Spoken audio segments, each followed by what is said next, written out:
Halo guys, kenalin nama gue Aldo. Di sini gue ingin mengajak kalian membahas sedikit tentang komunikasi massa. Apa sih komunikasi massa? Komunikasi massa adalah komunikasi yang ditujukan kepada khalayak luas atau masyarakat umum. Komunikasi ini bisa terjadi dengan menggunakan berbagai media sebagai saluran komunikasi tersebut. Dalam komunikasi massa ada yang namanya teori agenda setting.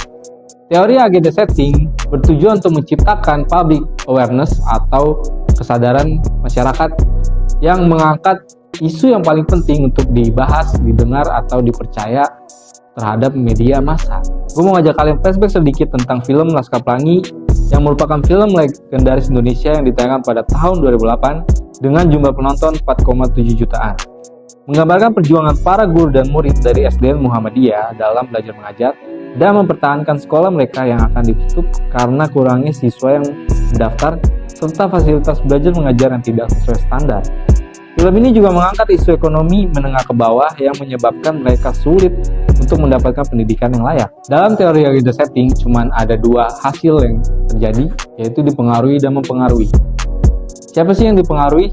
Yang dipengaruhi dalam film ini adalah masyarakat, dunia perfilman, serta pemerintahan. Film Laskar Pelangi mengangkat tema pendidikan dan kemiskinan, yang mana isu ini sering diangkat oleh media massa di Indonesia. Pendidikan yang sulit dan ekonomi kelas menengah ke bawah ini juga sudah menjadi bagian dari masyarakat Indonesia. Sehingga hal ini juga yang membuat film Laskar Pelangi lebih mudah diterima dan relevan pada masyarakat Indonesia, terutama di pedalaman.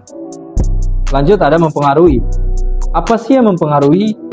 Yaps, film Laskar Pelangi lah yang mempengaruhi penontonnya terhadap pandangan masyarakat Indonesia tentang pentingnya pendidikan.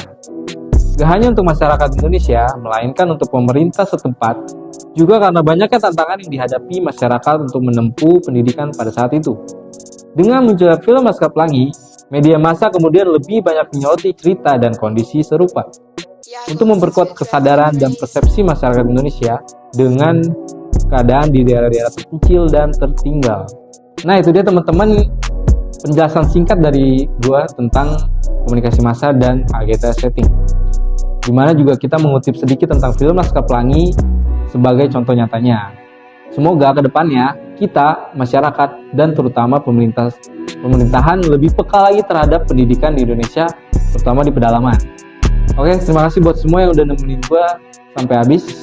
Next kita bahas apa lagi ya? Komen di kolom komentar.